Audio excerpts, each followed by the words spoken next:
Broadcasting from deep behind enemy lines in the occupied territory of the Socialist Republic of California. Your host, former California State Assemblyman and Governor candidate, Tim Donnelly. Hey, welcome back to another edition of the Radio Free California Network. This is your host, yes, Tim Donnelly, former California State Assemblyman and radio governor of California.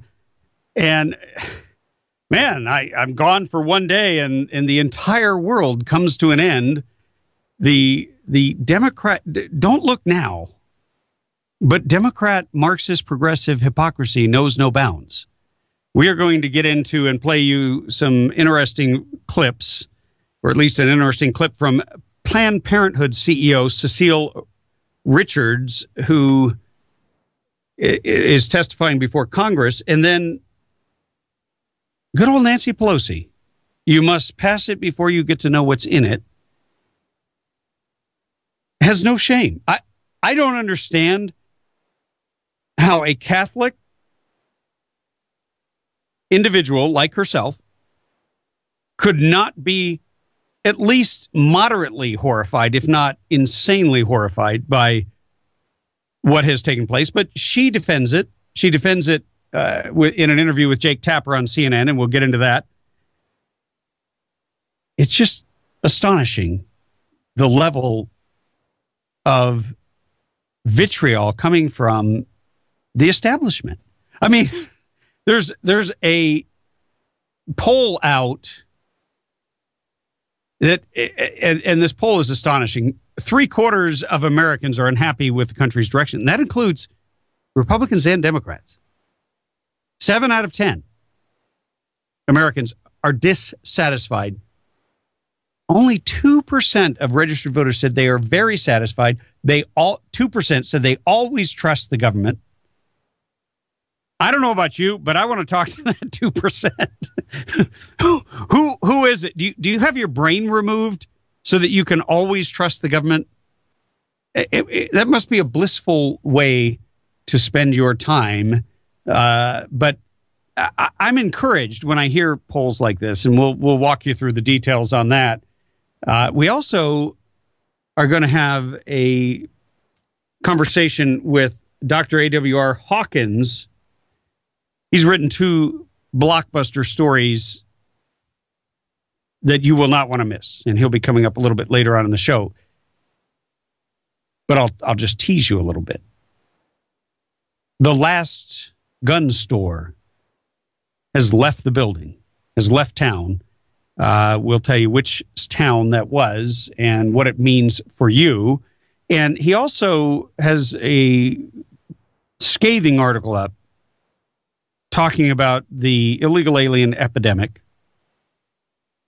which is now at epic proportions. And he states in the headline that a majority of illegals in this country are joining a movement called Undocumented and Unafraid. I have personally witnessed this from the ground and in the halls of the California legislature, and I'll share that with you as well. But we certainly, there's been a tectonic shift. There's a reason that so many people are dissatisfied with the direction of the country. And when you trace it back, it's kind of funny.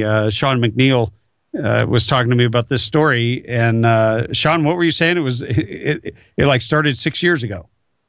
Well, yeah, it started, the unhappiness started to increase about 6 years ago, and that just seems to coincide with a certain person taking office. The election of a certain person? Are you being tongue-in-cheek here? Could you say Barack Hussein Obama, who, when he became president, Barry from Honolulu, we'll say that. Didn't Michelle say that it was the first time she finally believed in America when they elected him? Yeah. Right. Here, all this time, nothing was right in America until Barack Obama came in to screw it up for us and fundamentally transform the country that he hates.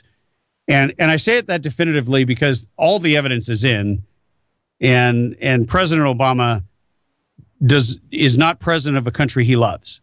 He is not proud of this country. He takes every chance he can to swipe it and put it down and insult it.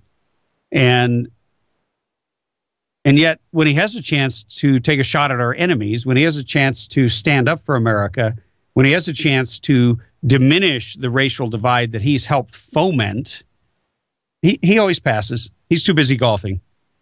But we will certainly discuss that in greater detail. But this article on the poll, Americans are mad as hell about the way things are going in the U.S., and it's not clear they're going to take it anymore.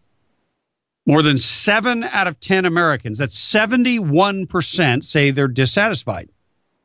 And this is according to the results of a Quinnipiac University poll. Say that 5 times and try not to stumble. Quinnipiac University poll released Monday, and 41% admit to being very dissatisfied. A mere 2% of the registered voters said they're very satisfied, while 26% said they were somewhat satisfied. I mean, how can you be somewhat satisfied? I don't know. Asked about the federal government, 27% responded they were angry, compared with 49% who expressed mere dissatisfaction, but not anger. Enthusiasm for the federal government registered within the margin of error at barely 2%. While just 21% said they were satisfied with the government, but not enthusiastic. And only 2% said they trusted the government all the time, almost all the time. 13% said they trusted their leaders in Washington most of the time. A little more than half, 51%, responded that they sometimes trusted the government, while 34% said they hardly ever do so. Republicans in Congress drew just 12% job approval compared with 81% 81% disapproval. 31% approve of the party compared with, of the party as a whole, but compared with 58% who do not. On the other side, 27% said they approved of the job Democrats are doing, compared with 66% who said they do not. So here we have Republicans in D.C. who are in the majority, and they're so bad at PR. They're so bad at, I shouldn't even say that. They're so bad at standing up for what we believe in, for standing up for what they claim they were going to go represent. They said, hey, we'll go pick a fight, and then they skip the fight. And it's like, why'd we send you there? I'm sure that's why Republicans are madder at Republicans than Democrat members of the Democrat Party are at Democrats. That's fascinating. I mean, here you have Obama, who has done unmitigated, unprecedented disaster. He has wiped out jobs. He has created racial division to the point that this fake Black Lives Matter movement has, gained the same kind of steam that the Occupy movement did after all the Wall Street malfeasance and the meltdown and the bailouts. It's astonishing. And of course, another headline, and this is another reason the Republican Party, I believe, is poised on a downward spiral. Senator Ted Cruz sternly rebuked by the GOP because he went out there and told the truth about him, and now they're coming back at him like gangbusters. But you know what? The more they attack him, that may have the Trump effect. We'll see. We'll get into that story a little bit later. Anyway, we're going to take a quick break. 323-746-TALK is our number, and we will be right back.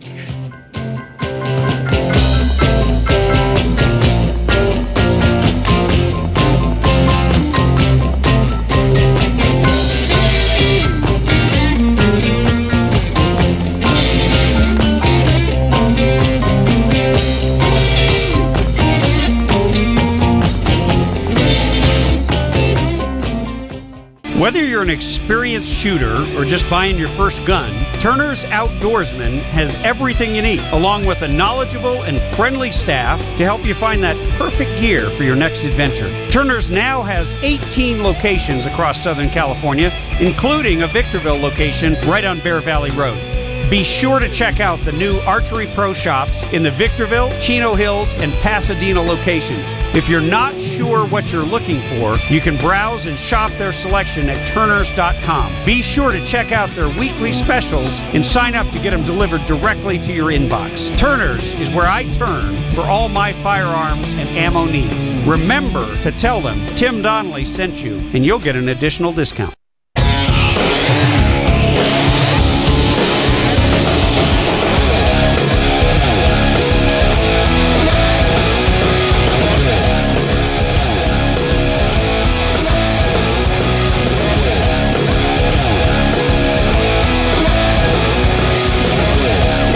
Welcome back to the Radio Free California Network. We're talking about an abusive government, a government that people are onto. You know, it's so strange to have Republicans and Democrats in virtual agreement. I mean, when was the last time that happened? I can't think of it. And it's so easy to find examples of a government that is so deeply involved in things it has no business in. It's constantly trying to take away our Second Amendment rights in the name of public safety. Oh, we got to keep you safe from yourself. Oh, we've got to, guns are bad. Guns are evil. Guns kill people, and they're indoctrinating and brainwashing kids in schools. They ought to be teaching them how to shoot. They ought to be teaching them firearm safety. They ought to do the some of the NRA type courses, the Eddie Eagle courses at the schools again, and familiarize. You know, it's funny. They're all about familiarizing our kids with how to put on a condom and how to have sex, so that maybe they can prevent some teen pregnancy. And you could make an argument that that might be an effective strategy on some level, because they just assume kids are going to have sex anyway, so at least teach them, right? All right. Okay, so let me go with you on that. Why is it with guns it's prohibition? Let's ban them all. You don't hear them advocating for abstinence. That would be ban them all. Don't have sex, ban sex, prevent sex between teens, which I'm sure every parent would like. That's the ideal condition until they're old enough and they're married or in some sort of a committed relationship. Okay, we get that. That's what our society sort of approves of on different levels, okay? I'm not saying that that's my viewpoint. I'm not going to tell you my viewpoint, because then you'll wind up ripping me to shreds on it. Look, I tend to be a lot more libertarian than most people. I don't think the government should be involved in most aspects of our lives. But with guns, as opposed to with the sex ed, they're trying to deprive you of a fundamental right.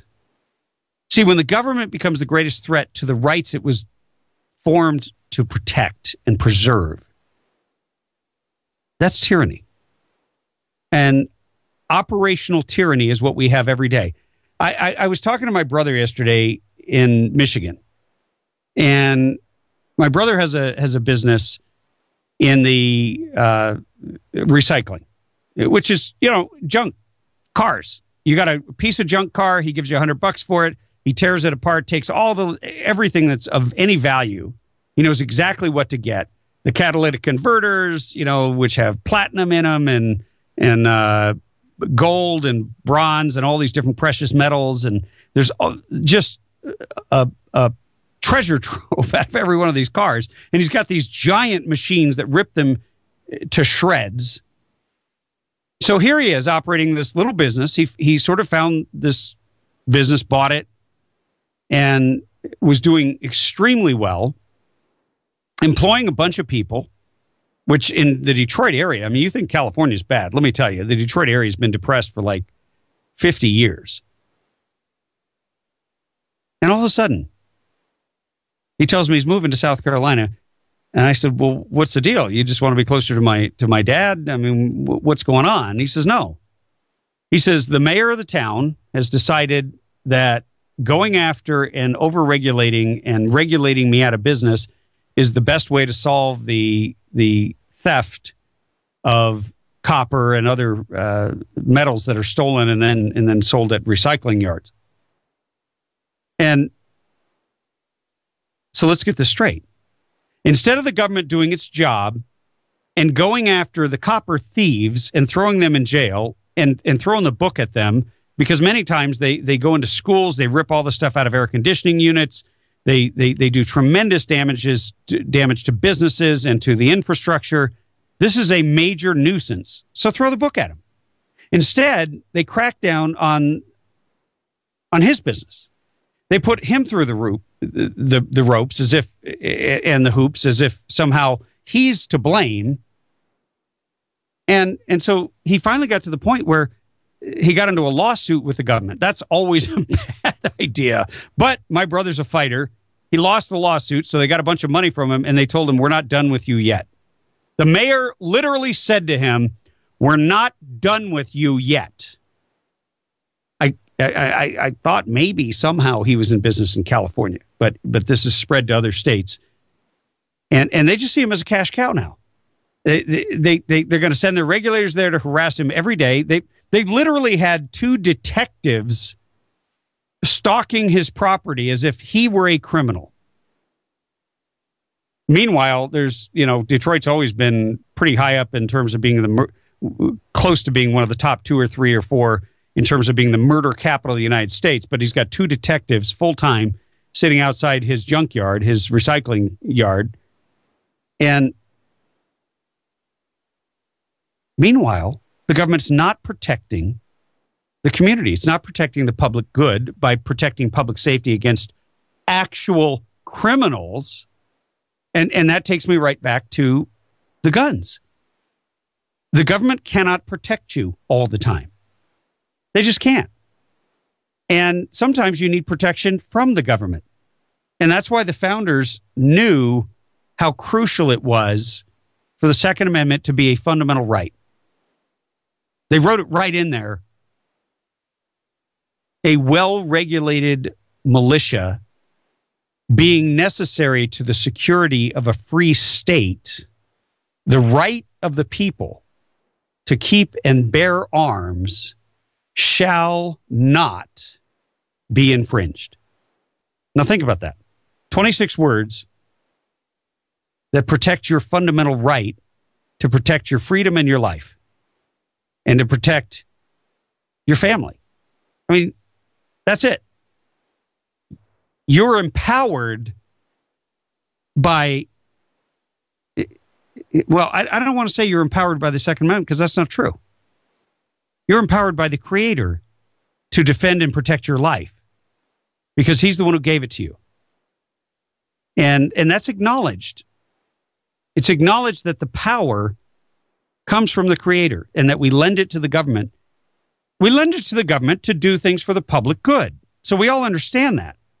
And it is in the interest of the public good that we have this criminal justice system because some people are chronic criminals and they always prey on other people. They prey on the weak, they prey on the elderly, and they prey on anyone who they can take down. And so we have this theory of the sheepdog who protects society. It protects the herd. And that works pretty well until some of the sheepdog get out of control. And, of course, they have to be brought in line. And that's a necessary evil. But for the most part, the sheepdog, they police themselves and they get a bad rap in the media. But the vast majority of law enforcement officers are decent, honorable human beings who respect the law and respect the Constitution, and as they must. And yet they can't be there other than to clean up most of the time. They can't actually prevent crime. I know that Tom Cruise made a movie. I forget the name of it, but it was about being able to know, sort of guess the future and hold someone accountable for a crime they'd merely thought of and stop them in their tracks and throw them in jail before they did it. Well, the bottom line is if you have a firearm and you know how to use it and you're trained and it's available, meaning you carry it on yourself, which you have a right to do, you can defend your own life. You can defend your property. You can defend your family. You can defend the lives of others. And you know what? Then the government can come clean up the mess. And, depending on what happens, they might not have to incarcerate anyone.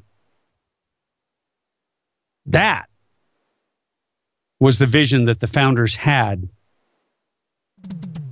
for this country, was that we, the people, would have the power in our hands.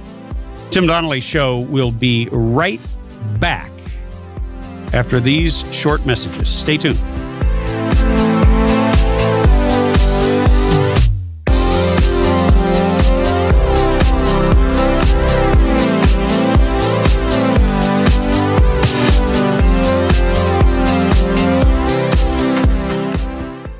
Hey, if you like shooting as much as I do, you've probably been to a lot of ranges. Unless you visited Burro Canyon Shooting Park, you've never seen anything like it. On the way there, you'll find yourself taking pictures as you traverse the majestic Azusa Canyon and wind your way up into the Angeles National Forest. With over 600 acres, including 19 private ranges, there's something for everyone. There's rifle and pistol ranges for beginners, right up to advanced shooters. And there's plenty of spaces to shoot sporting clay. You can make a family day of it, or you can bring a group for team building exercises. Bring a picnic lunch. On the weekends, they provide lunch. And don't worry, they always have ammo in case you forget yours or run out. One thing I can guarantee is that once you visited my friends at Burro Canyon Shooting Park, you'll be hooked and you'll keep coming back. BurroCanyon.com is their website, or call them at 626-910-1344, 626-910-1344.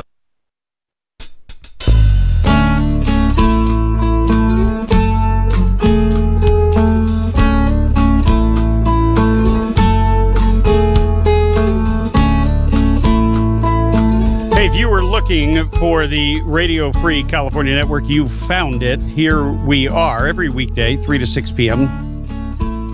We stream live, timdonnellyshow.com. You can connect with us on Facebook, Twitter, email, and of course, the good old-fashioned Alexander Graham Bell invention, the telephonic device you're texting on. 323-746-TALK is our number if you want to join the conversation. And for those of you who are driving, it's 323-746-8255. We've got a couple of big stories we're going to cover today. The Planned Parenthood evil. I don't know what else to call it. It is it's unraveling. And you can sort of understand why so many Democrats are deeply divided over how they view their party. When you have party leadership like Nancy Pelosi coming out and saying, hey, it's no big deal. It's no big deal.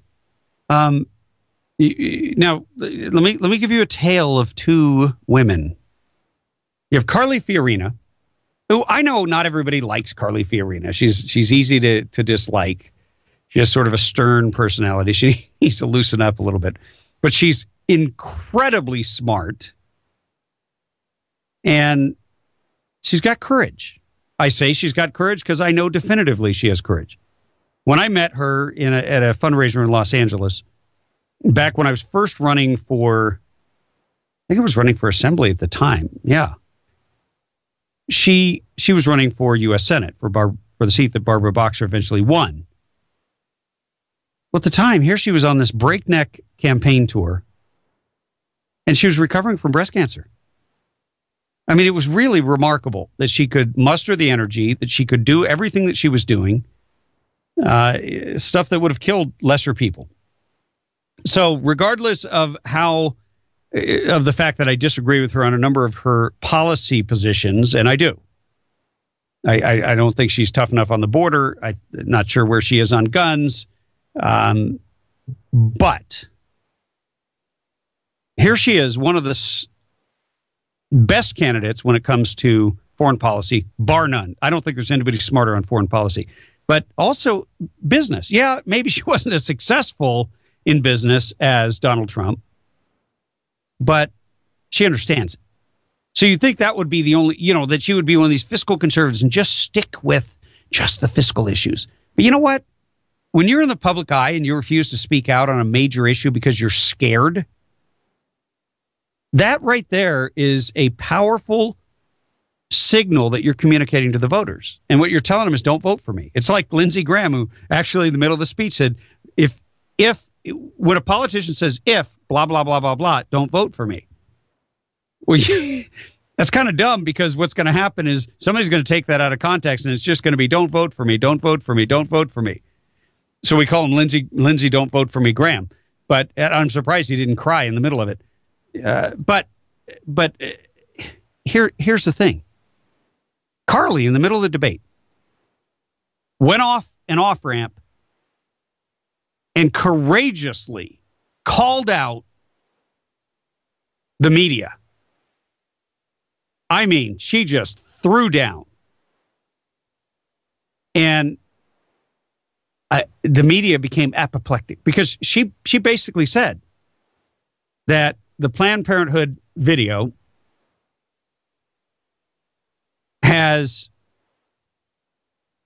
a footage, or that it contained footage, or certainly that in its entirety contained footage that of basically a baby who survived an abortion, and they were talking about how to kill it the proper way so that they could harvest its brain.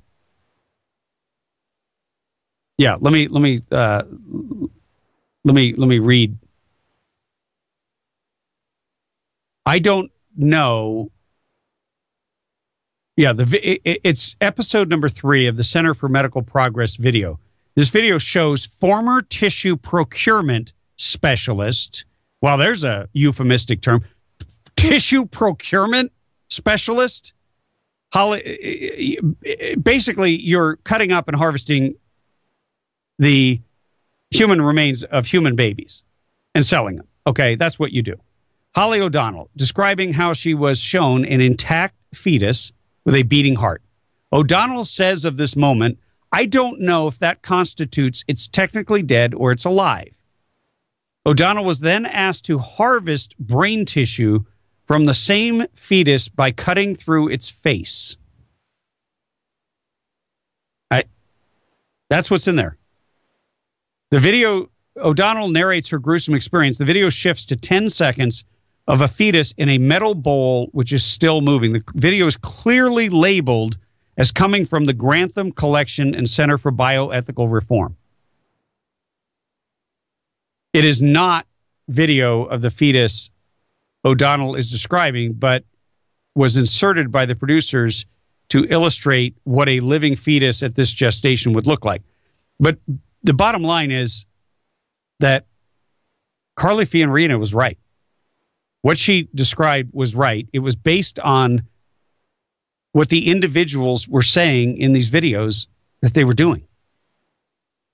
And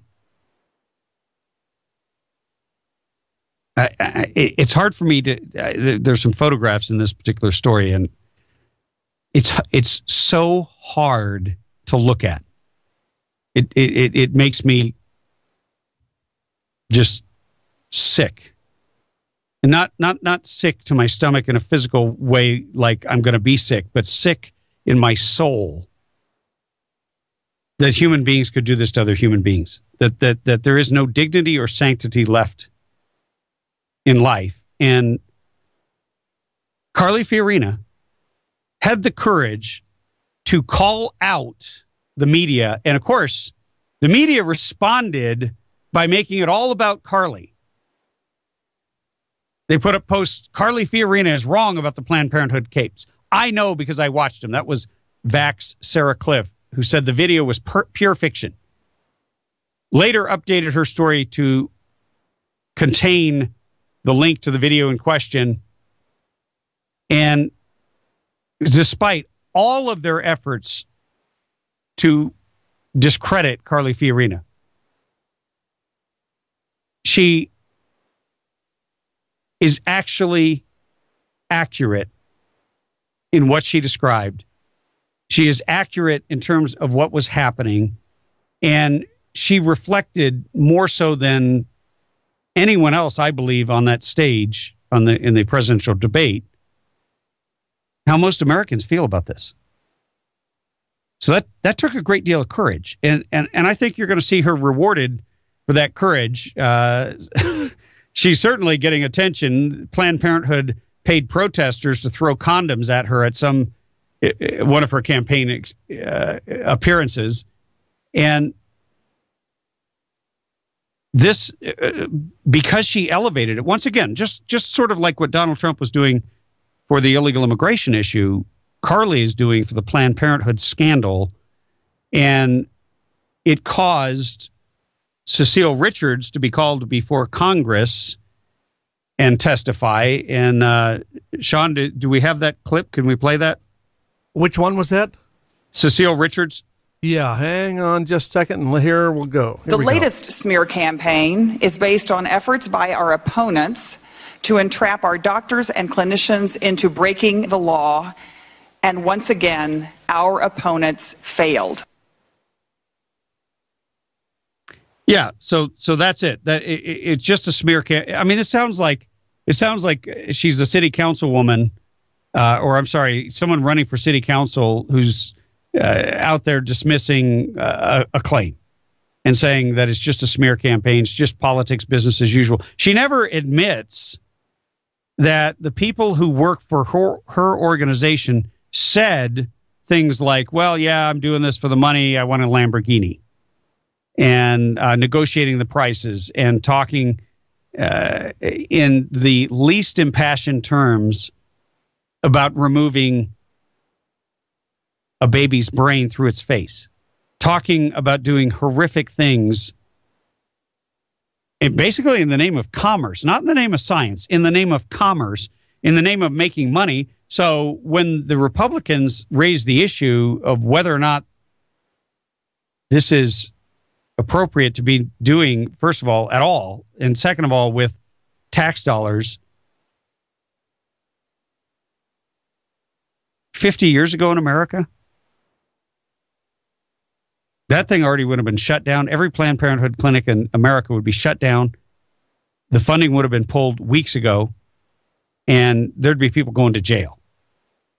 But in this America, where we don't actually have that public morality anymore. We don't have that sense of right and wrong. And it's nowhere more clearly reflected than our media. The moral authority of the media is gone. It's just a partisan tool for the right or the left. That's it. It's got no moral weight. And that is, there is no more shame. Anyway, we're going to take a break, and I will read you the comments of Nancy Pelosi in an interview on this subject. You won't believe your ears. Stay tuned.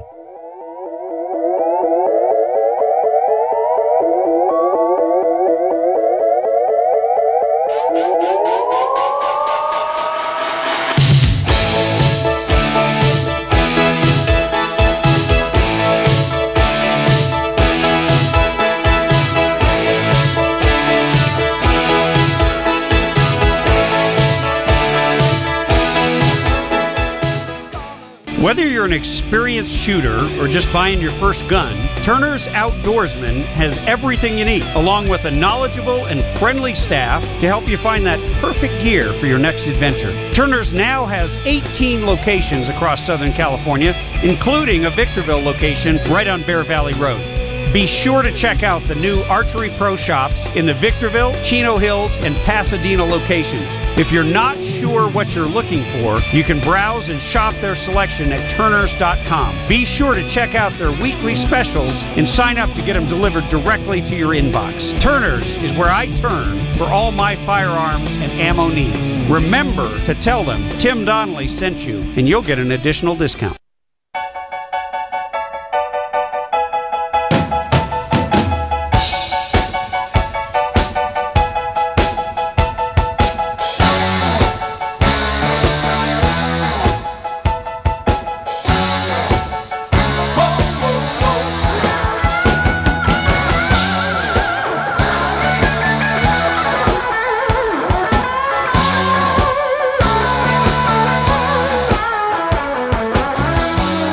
Hey, if you are just tuning in to the Radio Free California Network, where you been? It's been lonely without you. Hey, we have coming up after the top of the hour, we're going to have Dr. A.W.R. Hawkins of Breitbart.com, who has two blockbuster stories you do not want to miss. The last gun store in a California city is about to close. And he's got an interesting piece on the illegal alien invasion and the level of arrogance now enjoyed by that population. And he told me when I called him, he was almost too mad to talk. Very worked up about his findings, and I imagine you will be too. So whatever you do, don't go anywhere over the next break because you don't want to miss Dr. A.W.R. Hawkins. Back to the GOP and the fact that so many Americans, it's not rocket science. I can tell you why. A poll has shown that average Republicans, members of the Republican Party, are madder at the Republican Party than average Democrats, members of the Democrat Party, are at their own party. Bottom line. And it's things like this. You've got Senator Ted Cruz running for president, trying to do a protest vote on Senate Majority Leader Mitch McConnell's efforts to fund the government without attacking Planned Parenthood. And in an unusual rebuke, even fellow Republicans denied him that sufficient second. All he needed was a second. Would have forced a roll call vote, would have put everybody on record. But that's not what they want. And the Republican establishment are now the most consistent attackers of the most conservative of their party. I fear for the Republican Party. I think it's going to split into two parts or something and crash and burn. But I promised you that I would read you Nancy Pelosi's comments in an interview with CNN's Jake Tapper on Sunday. This is Tapper. On the subject of Planned Parenthood and the attempts to defund Planned Parenthood, have you seen the videos? Is there not anything on those videos that bothers you at all? This is Nancy Pelosi's response. I can't stipulate that those videos are real. And the fact is that the research that is being criticized there is research that has been supported. Now, she didn't say that I support, she said that has been supported. Now, I've seen some news reports of it, but I also know that it's not real. So she's concluded that it's not real, but she's never seen it. Kind of like the Obamacare bill, you have to pass it in order to know what's in it. She says, I've seen some news reports of it, but I also know that it's not real and you can create any reality that you want. Well, I'll give you that. You can doctor film, but professionals can see that. It doesn't hold up to scrutiny. So certainly if there was some doctoring of the film, somebody would have come forward by now and presented some sort of evidence, but I haven't seen any. I'm open to it. Look, I'm not here to push a fraud, but there hasn't been any evidence. She can't cite any evidence. But the part that's so damning is you might be able to put whatever B-roll you want into a video, B-roll being just the footage, what you see with your eye. But the audio of the individuals is the audio of the individuals. You can hear their voice all the way through. It's not cut up. So I don't know how she gets around that, but Jake Tapper never asked her that. He just said, so, okay, even if you don't accept the videos on their face, and then Pelosi said, I think they should be investigated as to how they obtained those and doctored those and then had them be accepted as something that was an indictment against Planned Parenthood, because that's not true. She never addresses the facts. What about removing a baby's brain through its face? You good with that, Nancy? Is that something that you, as a Catholic, that you as an American, that you as a Democrat, is that what the Democrat Party stands for now? Is the Democrat Party the party of human baby dismemberment? Are they the party of cruel and unusual practices of infanticide? And you notice she waits till the Pope leaves to do this, to say this. Yeah, isn't that fascinating? Isn't that special, Nancy? Her timing and her comments and her complete lack of any acknowledgement of the reality and the horror of what was presented that has not been disputed.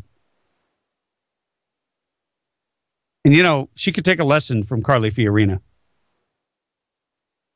There's nothing wrong with admitting the truth. There's nothing wrong with calling out evil. As a matter of fact, she might gain some supporters from the other side of the aisle if she did. Anyway, wish she was retired. 323-746-TALK. We will have AWR Hawkins, top of the hour. Don't touch that dial.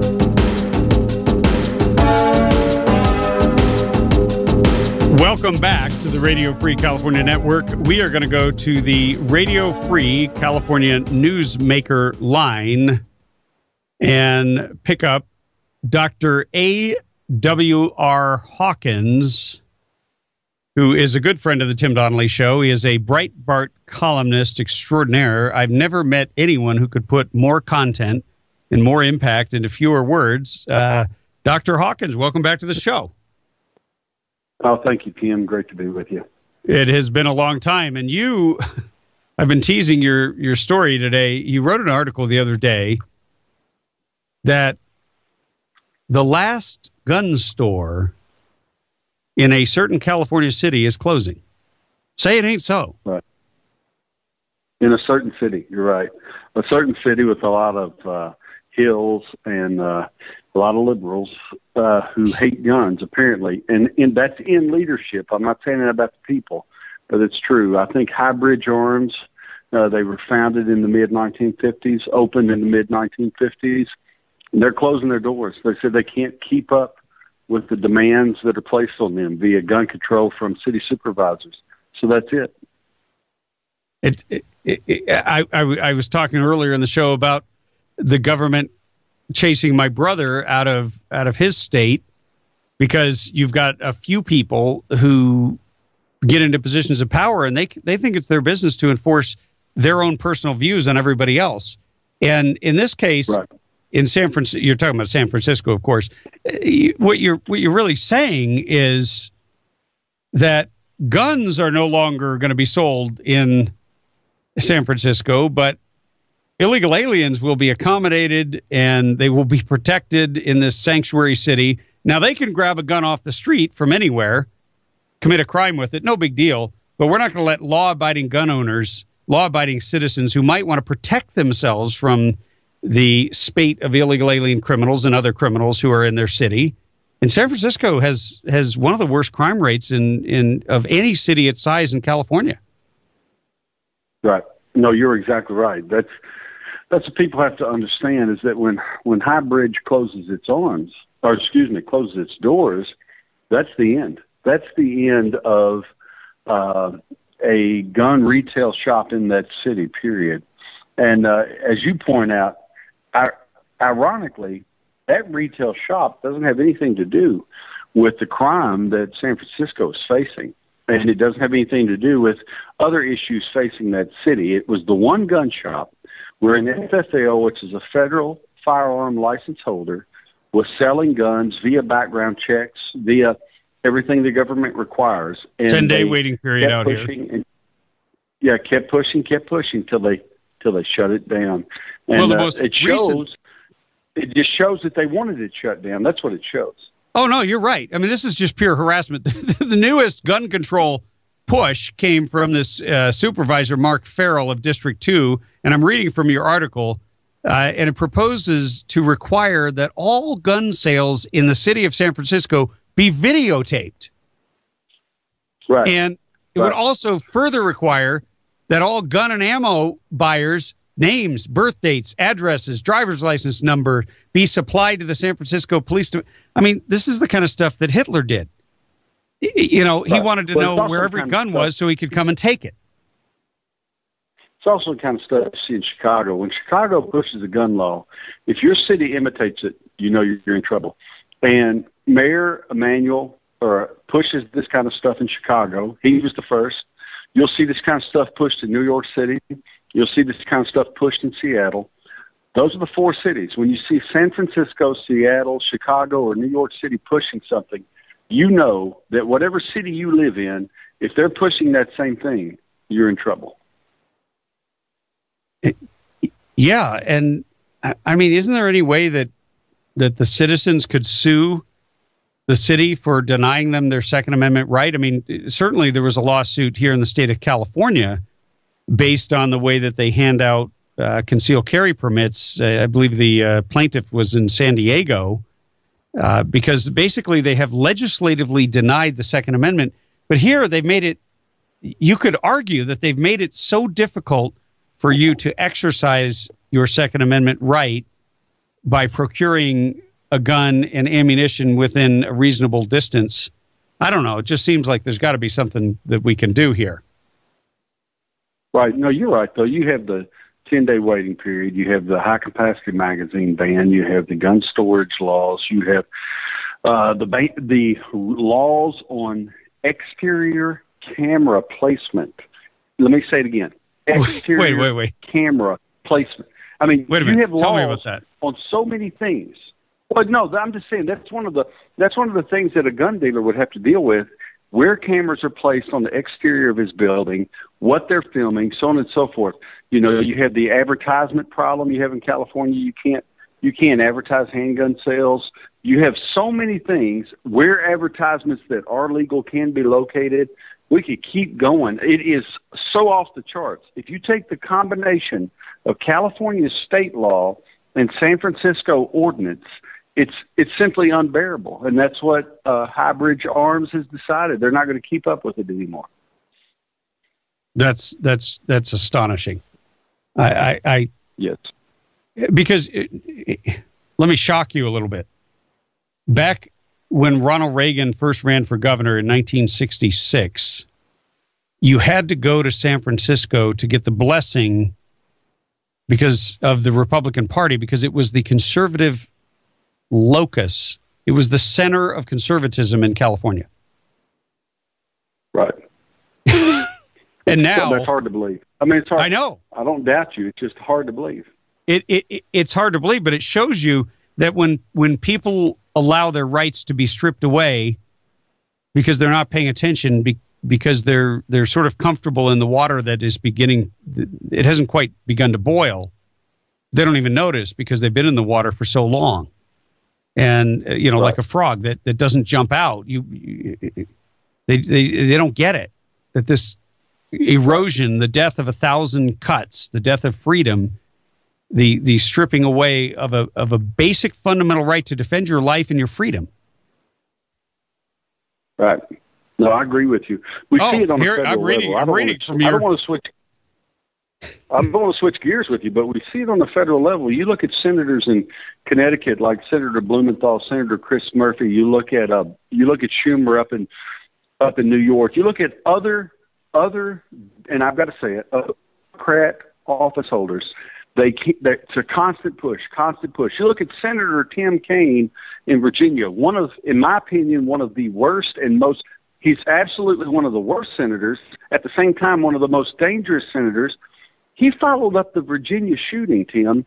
He followed that shooting up by pushing a bill to make gun dealers liable for the misuse of weapons.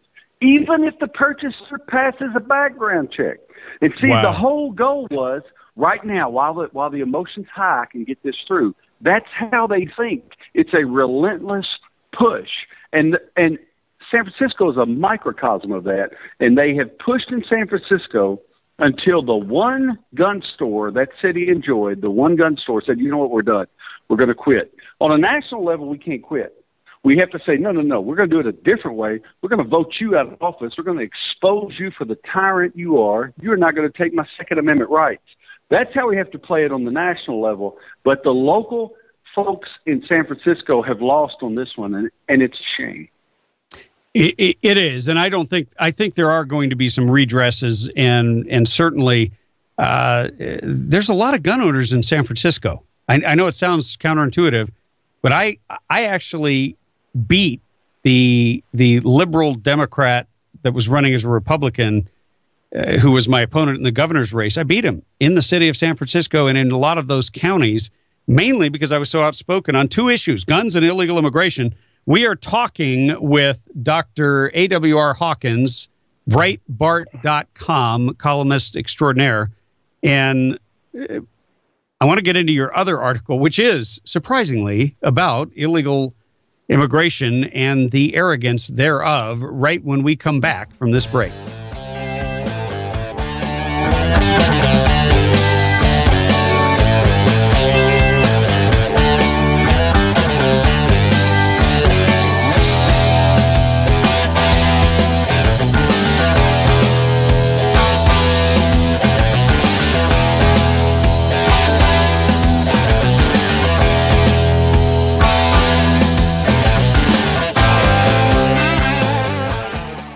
Whether you're an experienced shooter or just buying your first gun, Turner's Outdoorsman has everything you need, along with a knowledgeable and friendly staff to help you find that perfect gear for your next adventure. Turner's now has 18 locations across Southern California, including a Victorville location right on Bear Valley Road. Be sure to check out the new Archery Pro shops in the Victorville, Chino Hills, and Pasadena locations. If you're not sure what you're looking for, you can browse and shop their selection at Turners.com. Be sure to check out their weekly specials and sign up to get them delivered directly to your inbox. Turners is where I turn for all my firearms and ammo needs. Remember to tell them Tim Donnelly sent you, and you'll get an additional discount.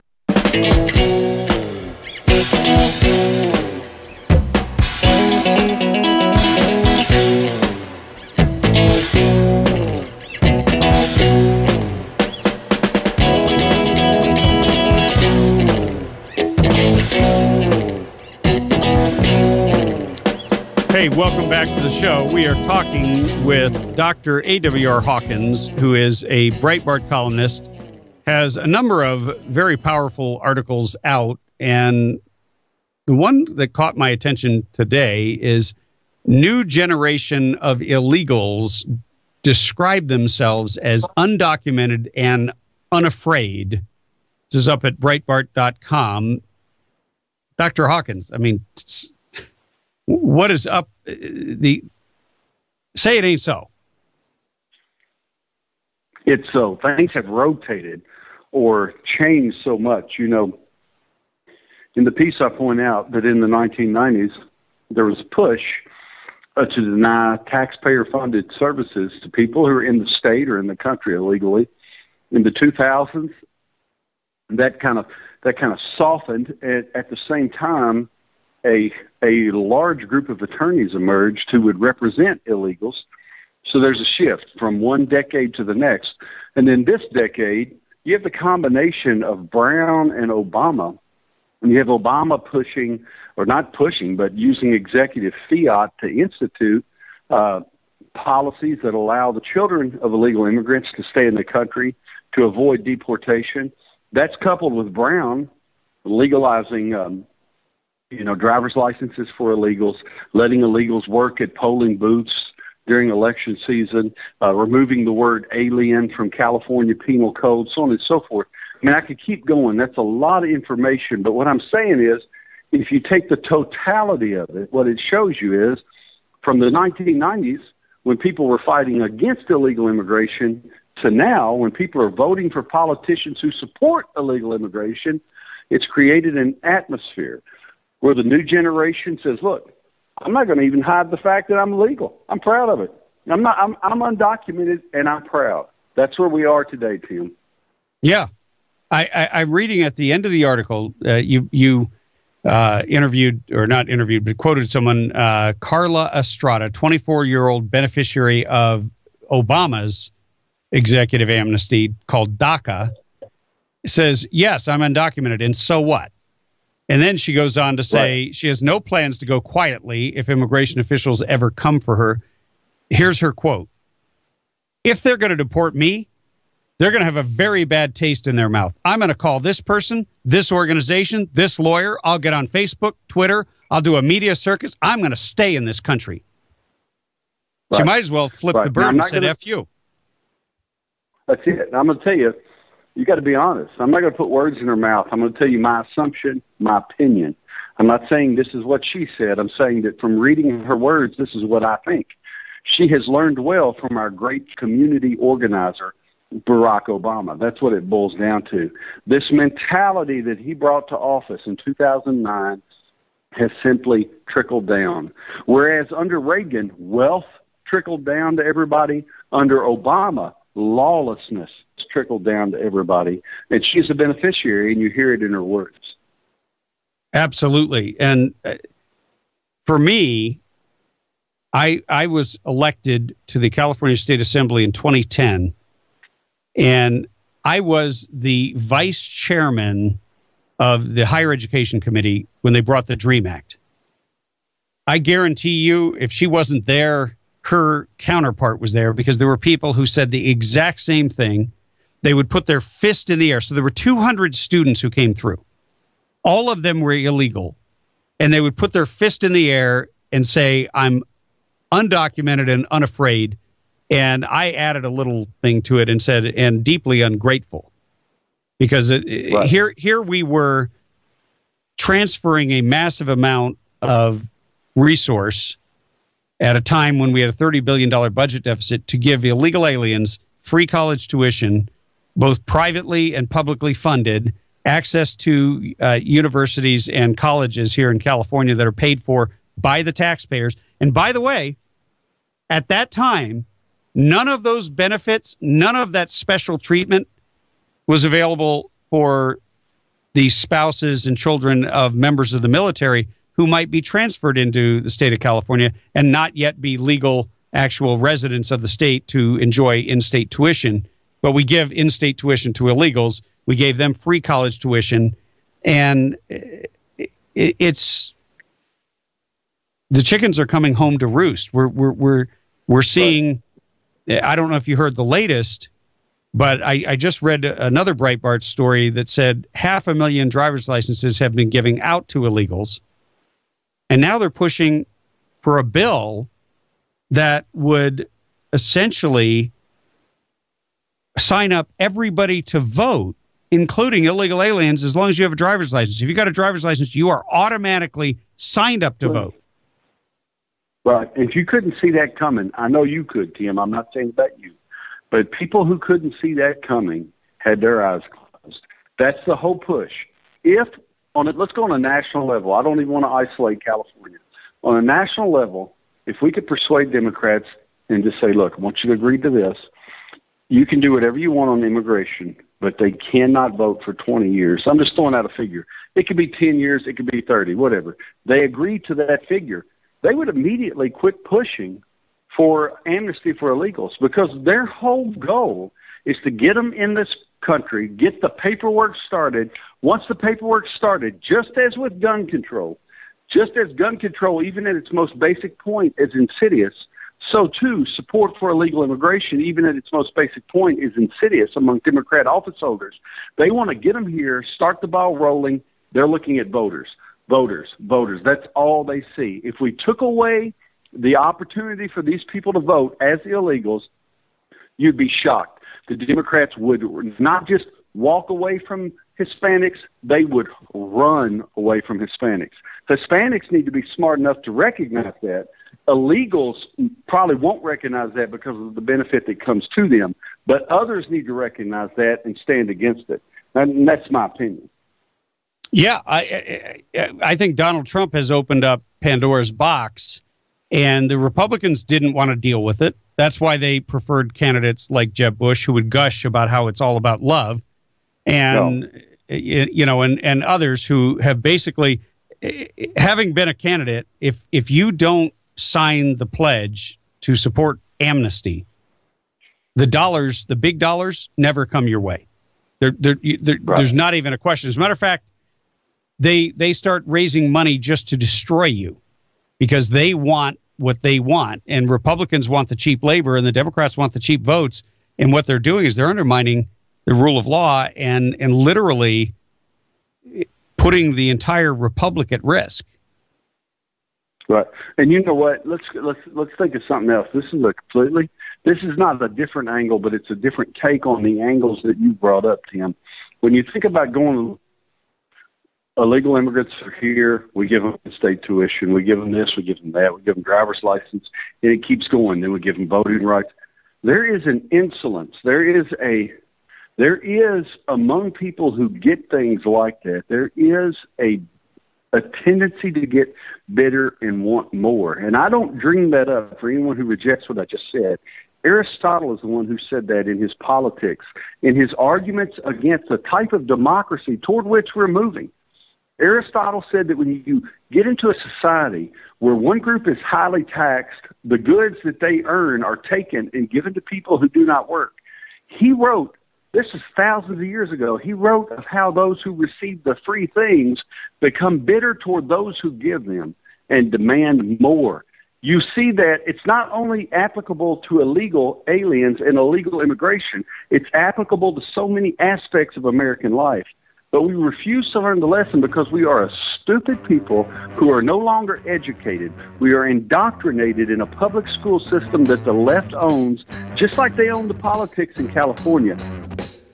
Dr. A.W.R. Hawkins, thanks for coming on. We'll be right back.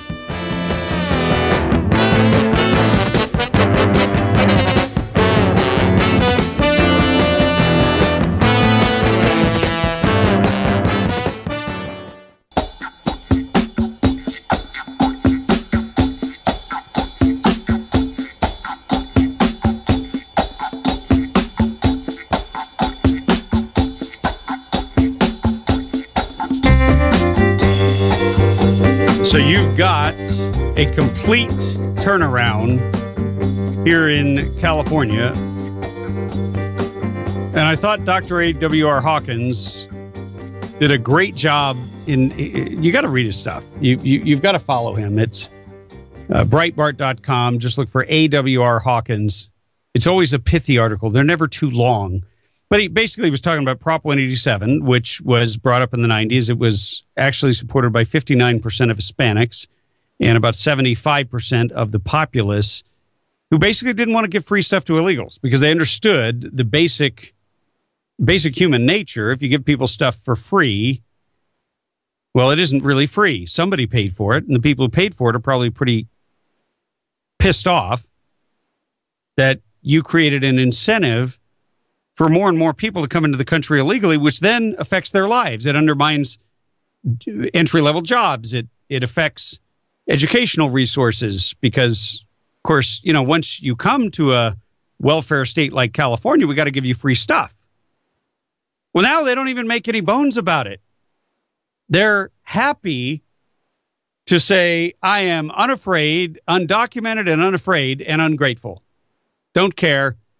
Have no respect for your rule of law. And this lady's right. This 24-year-old Carla Estrada, who basically got the DACA. So this is a sterling citizen that I can't wait to encounter somewhere. She said, yeah, I'm undocumented. So what? She has no respect for U.S. law. She has no respect for this country that she's come to. She has no appreciation for any of it. As a matter of fact, she threatens you. She says, if they're going to deport me, they're going to have a very bad taste in their mouth. I'm going to call this person. I'm going to call that organization. I'm going to call this attorney. And I'll get on Facebook, Twitter. I'll do a media circus. And I'm going to stay in this country. The very media that used to out the government when it was creating these benefits. I mean, I don't know if people remember, and if you do, you're welcome to call if you have an opinion on this. 323-746-TALK. I forgot to give you the number. And if you're driving, 323-746-8255. But here's the thing. You remember Gray Davis, right? He was governor for a little while. And then we recalled his ass. Why did we do that? A lot of people have forgotten. They thought it was just because of the little tax on tea. I'm being playing a little play on words here, but it was the car tax. He doubled or tripled the car tax. But he also met in secret and signed a bill on Spanish language media in front of a Spanish language crowd to give driver's licenses to illegals. And the California public exploded against him, and it was exposed on another radio show out of Los Angeles, and it created a furor. It created a movement to recall him. That was the trigger. It wasn't just the tax increase. It wasn't just the complete disrespect for the California hardworking taxpayer. It was the insult of not only signing a driver's license for illegals bill, but doing it only in front of Spanish media, not inviting the general public to understand what he had really done. And it was overturned. It was repealed. There was so much political pressure, people didn't want to lose their jobs, but he did. Well, the replacement wasn't that great, with Arnold Schwarzenegger, but at least he signed the repeal of the driver's license for illegal bill that basically gave him that opportunity to become governor. But now we've had 3 bills signed granting driver's licenses to illegals, clarifying driver's licenses to illegals, initially granting them to one group and then now increasing it and setting up an entire world within the DMV that just services illegals. But see, this I think the vast majority of taxpayers, they hate this because they know it's wrong. And it's one thing to say, hey, if you're a newly arrived immigrant, I think everybody can get behind that, right? You came to the country legally, you got all your paperwork in order, and you might have a little bit of trouble. Maybe you're having a little trouble with the language. Maybe you're having trouble with a few other things. So what do you do? Right? I mean, that's the situation. So you go down there and you request a little bit of help. I wouldn't have a problem. I think most people wouldn't have a problem with you getting some help in your native language just to smooth it over. But you're an American and you are learning English and you are on your way to becoming a citizen. You're a new immigrant. I think nobody has any problem with us bending over backwards. But when you illegally invade the country, then you start ordering people around, then you now have more control over our politicians. You have more sway with them. You mean more to them than we do. Then my question is, what's up with that? What do you mean? What do you mean? You're undocumented and unafraid and you don't care? And ungrateful. We just gave you free college tuition. We just gave you taxpayer paid benefits up the wazoo. I can't even list them anymore. There's so many. Oh, hey, would you like to become a lawyer so that you can sue more of our governments and more of our businesses and force more rights for people who have no rights, who are basically here illegally? The only right they have is to maybe a Diet Coke and a sandwich on the way home. That's the legal status that you have here if you're not here lawfully. Sorry, but it's just a fact. Actually, I'm not sorry. I told John in North Carolina I wouldn't say sorry. I'm not sorry. It's just a fact. So I'm curious. What do you think about this new generation of illegals? What do you think about this attitude? Do you think that that's cool to say, I'm undocumented, so what? What do I care? What are you going to do about it? Because I got lawyers. I'm going to call this person. I'm going to call that organization. I'll get on Facebook, Twitter. I'll do a media circus. And we know the media will go for the media circus. They do every time. And, remember when Donald Trump brought up Kate's death up in San Francisco? 32-year-old woman who was tragically cut down by Francisco Sanchez, all because of California's policies, sanctuary policies. Sanctuaries for illegals, by the way, not American citizens. Well, it's all died down. It's all forgotten. Now, Americans tried to hold a rally, but they're not very good at it. Illegals are good at it because here's the thing. They know how to organize because what they do is they organize within the socialist labor movement, who is very organized. They're used to people turning out because they order them to turn out. Sometimes they pay them to turn out, but they turn them out. And they know how to chant, and they know how to make signs, and they know how to get in the media. The American citizens who went to Pier 14 to try to protest, if it even hit the media, and I never saw it, I knew they were doing it because I knew the organizers. It was less. It wasn't even a speed bump. It was a blip. It was like, don't blink, you just missed it. And here we have Governor Jerry Brown. We have the Democrats pushing to automatically register everyone who has a driver's license. That means 500,000 illegals. Well, 500,000 illegals can determine any statewide election.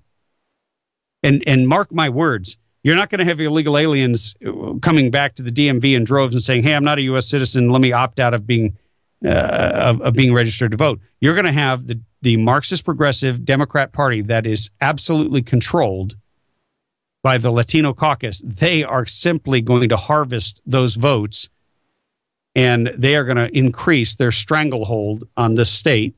I'm going to go to the phones with your reaction. Stephen in Sacramento, how are you? I'm pretty good, Tim. How are you? I'm doing great, but I mean, yes.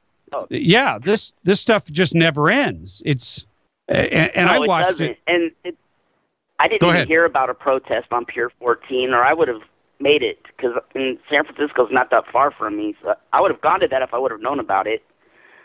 And the media's on the side of the illegals as well. You could tell that they're on Jerry Brown's side. Here in Sacramento the other day, they did a brief mention of the referendum for SB 277, and they were trying to make people doubt that it was even had that much steam going forward. It's not certain whether or not they have enough signatures to get it on the ballot, and oh man, it's just crazy up here. It still isn't certain, but that effort ended yesterday, and signatures were turned in at counties all over California. But the media ignored it right up until the last day. It was extraordinary. Right. And somebody that I know that helped recall Gray Davis, there was like, why aren't they doing this to Brown? It's like, because all the people that recalled Gray Davis fled the state already. There's nobody left to recall Jerry Brown, I don't think, or they're in hiding if they're still here. Yeah, see, something has happened. There's so many people, as you said, that have left, and something's happened within the culture that I think people are a lot more afraid to be outspoken, because the media has so hijacked this issue, and they demonize and trash anybody who stands up for the rule of law, anybody who says the illegal immigration is wrong, anybody who says illegal at all. You get on their list, and if you don't have a strong constitution, look out. Right, and they're trying to remove the word alien and even immigrants and all that. Well, you can still call them invaders, because I haven't heard anybody say you can't say that word yet. But don't give me any ideas, Stephen. Sorry, but my daughter, who wants to go to school to be a veterinarian, she's 11 now. She doesn't get the in-state tuition if she leaves, or she doesn't get free college tuition. I'm a veteran; she won't even get these benefits, and that makes me sick. And when I didn't mention when I was in the higher education committee, when they brought that bill, I made a decision to run a bill that would strip away all of the benefits that we give to illegals and give them to those who served. And that right there, I think is the only thing that we should do. If we're going to grant in-state tuition to people, why don't we give it to those who are willing to fight and die for your freedom, to their families, their spouses? Give them that little bit of love, not people who've come into the country illegally, because the minute you give out a financial benefit, you'll get millions more illegals. It's just common sense. It's not rocket science. Hey, 323-746-TALK is our number. We will be right back after this break.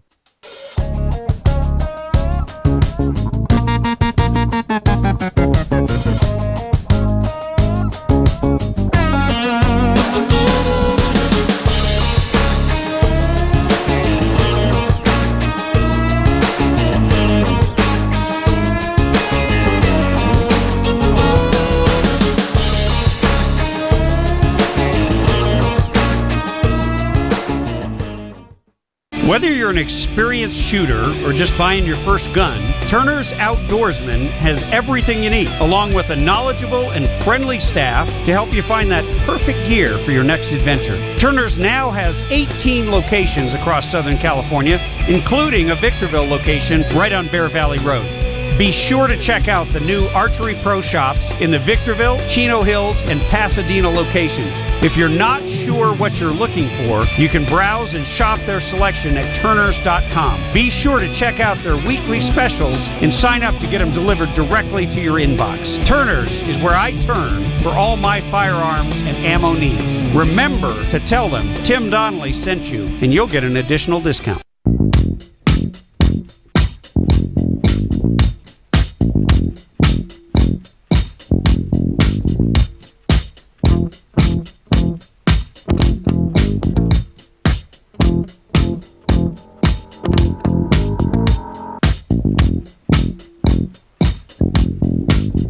This is the Radio Free California Network. I'm your host, Tim Donnelly, former California State Assemblyman and radio governor of California.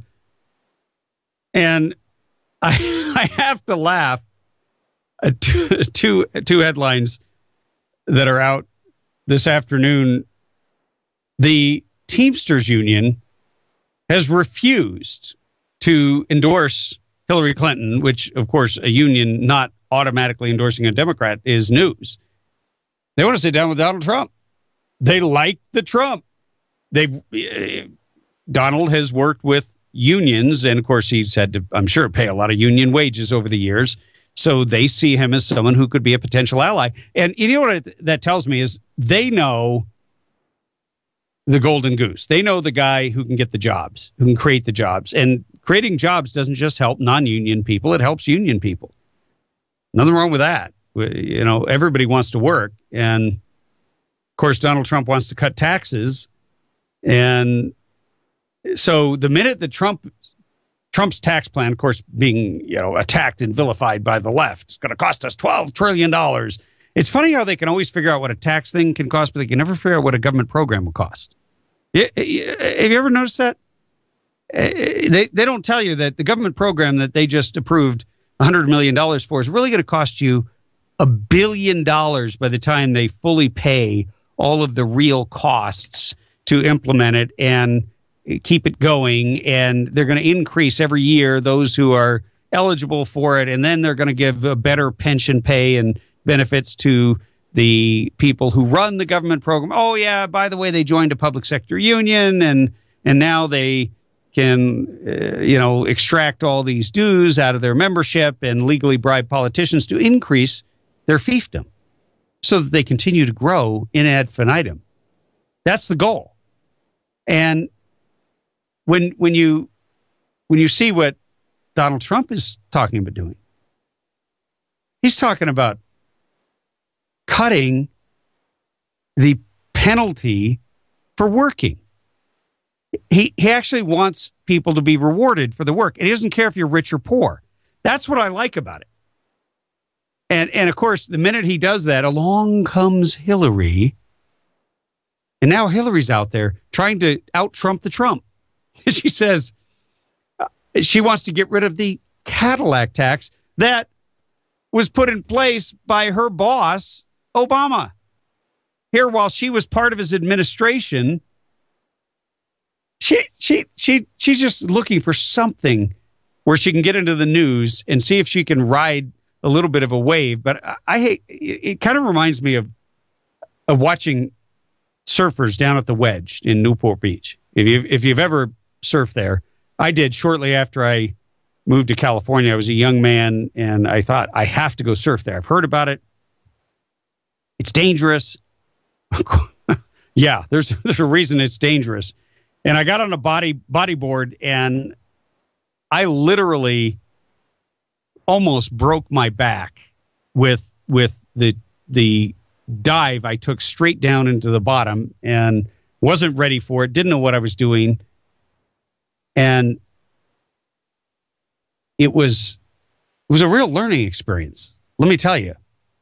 And so now when I watch people going there, I'm just like, okay, I'll watch. I ain't going to be part of that. But here's Hillary. She's got to come out, and she was totally in favor of this horrible bill. As a matter of fact, she tried to author a bill like this. It was her push as first lady. People forget that. Universal health care, which is essentially what Obama has done. And now she's like, oh, I better find something. So now she's against the Cadillac tax if you pay for your own pricey healthcare benefits. Yeah, good try, Hillary.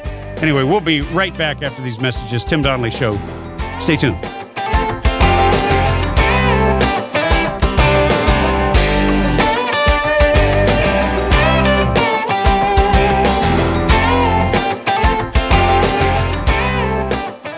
Hey, if you like shooting as much as I do, you've probably been to a lot of ranges. Unless you visited Burro Canyon Shooting Park, you've never seen anything like it. On the way there, you'll find yourself taking pictures as you traverse the majestic Azusa Canyon and wind your way up into the Angeles National Forest. With over 600 acres, including 19 private ranges, there's something for everyone. There's rifle and pistol ranges for beginners, right up to advanced shooters. And there's plenty of spaces to shoot sporting clay. You can make a family day of it, or you can bring a group for team building exercises. Bring a picnic lunch. On the weekends, they provide lunch. And don't worry, they always have ammo in case you forget yours or run out. One thing I can guarantee is that once you visited my friends at Burro Canyon Shooting Park, you'll be hooked and you'll keep coming back. BurroCanyon.com is their website, or call them at 626-910-1344, 626-910-1344.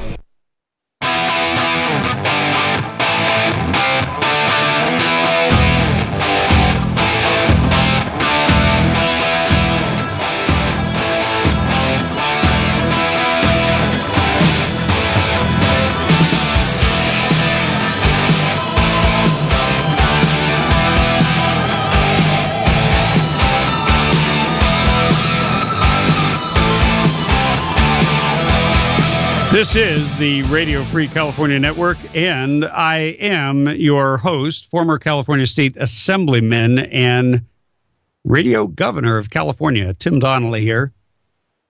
Just cruising along, trying to figure out what's going on with Hillary. Is Hillary trying to follow Donald Trump? It seems as if she might be.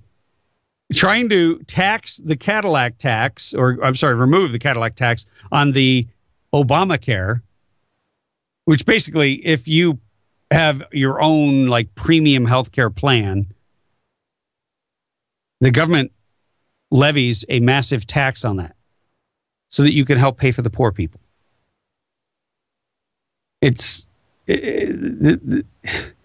is what happens when you invite the government to be this deeply entrenched in your life. The insidiousness never, ever ends. And I don't know what to say, but poor Hillary. Because it's way too little too late. She's trying to act like she's a little bit conservative and in touch.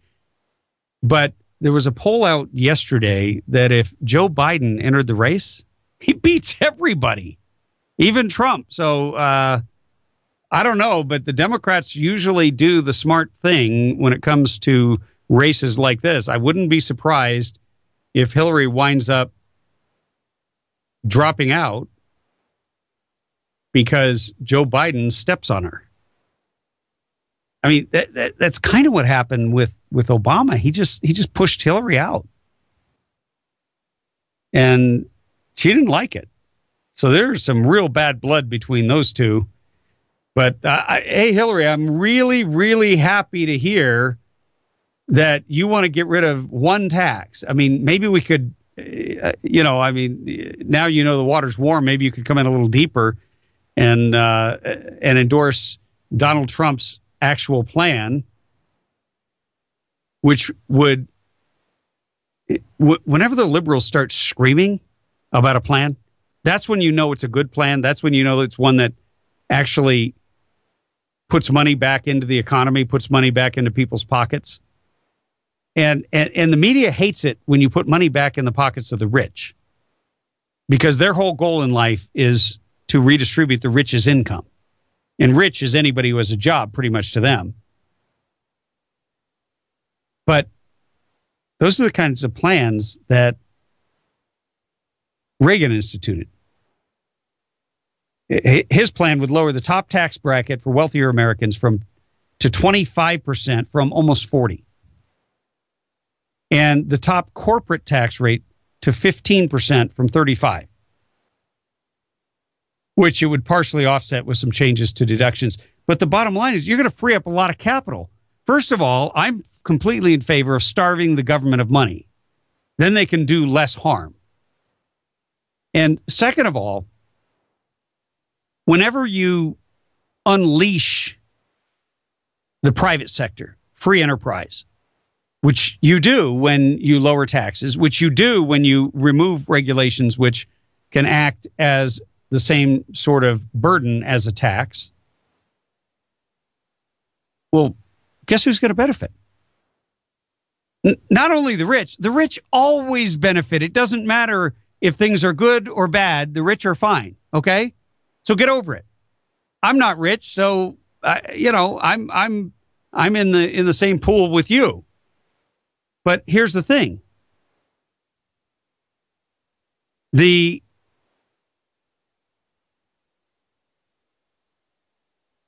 little guy would benefit because there would be more jobs. That's the whole point. And I think everybody wants that, right? That's why the unions are coming over and saying, hey, Donald Trump might be our guy. The Democrats, that better make the Democrats nervous, because it used to be that the sort of go-to demographic was a blue-collar, either union or non-union worker, but it was probably union because they usually went to the auto plants where I grew up in the Detroit area.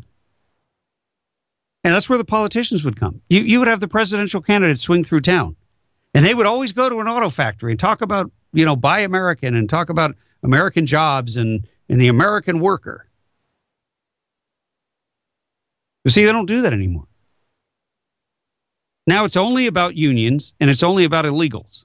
They don't really give a crap about the American worker. Yes, I realize unions represent a certain number of American workers, but it's shrinking and has been shrinking for decades.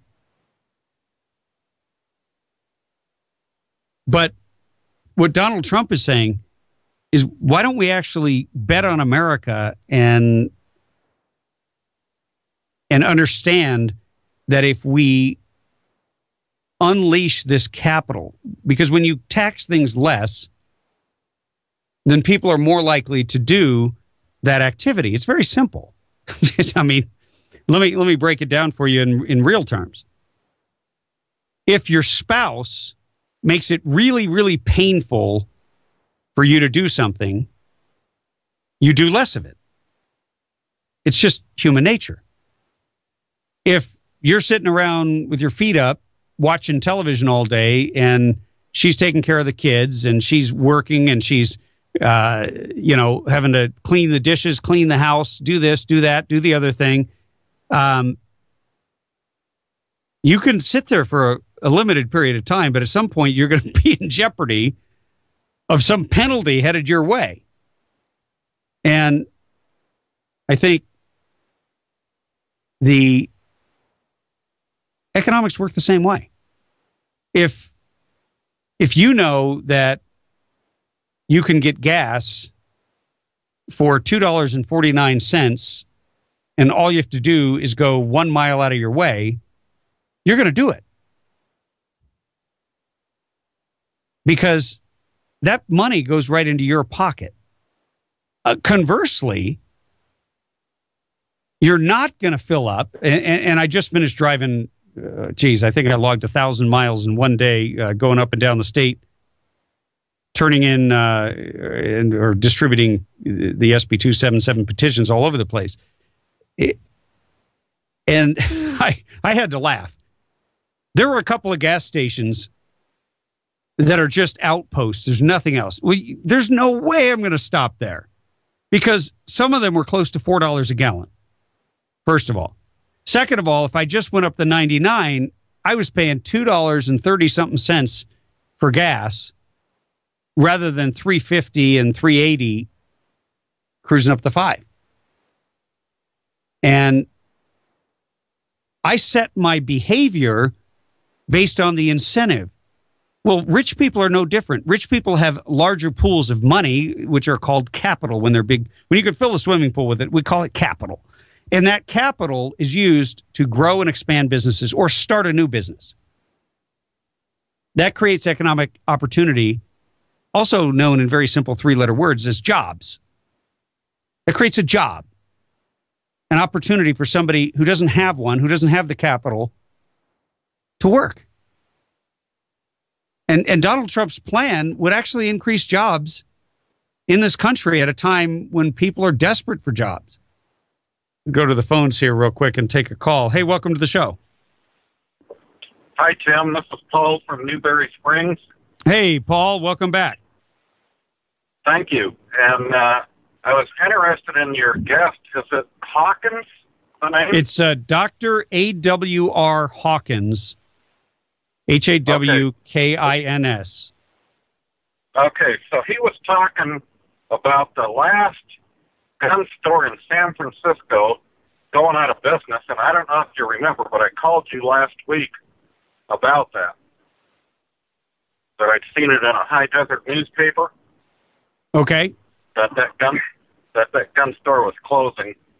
So anyway. So why would anybody vote for Joe Biden? He's no different than the idiot that's in there now. I don't know, but, it's kind of funny that, how the Democrats and the political class, they have these theories about, well, we must have a black candidate, or, well, we must, the first black president. Okay, well, we did that. Well, we must have the first woman president. Well, somehow that's not working out because the Democrats favor a white guy over a white woman. And they have no minorities running on their side whatsoever. So the people who have taken diversity to a new level, who never miss an opportunity to insult Americans over race, class, and gender, are running basically for white Americans. And I guess this one white American is favored over the other white woman. I sort of understand it. Joe Biden is a likable jerk, whereas Hillary Clinton is just so unlikable and so hard to...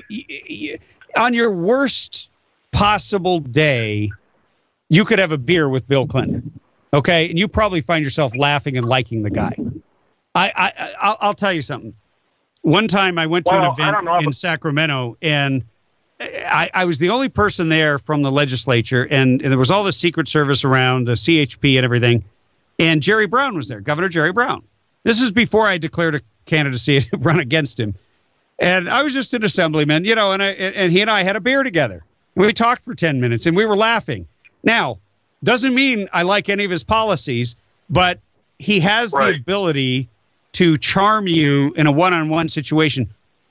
I'm sure Hillary might have that, but you never see it publicly. And because of that, because you never see that sort of human side, that warm side, that vulnerable side, that humor or anything human at all, Hillary's just unlikable. Well, she could, in private, be as charming as she wants, but that does not forgive the fact that she's a Marxist. Well, yeah, but I don't think most people are voting on the basis of that. Paul, I got to take a quick break, but thanks for your call. Most people make their decisions on much simpler criterion. Anyway, we're going to take a quick commercial break, and we will be right back with more of the Tim Donnelly Show.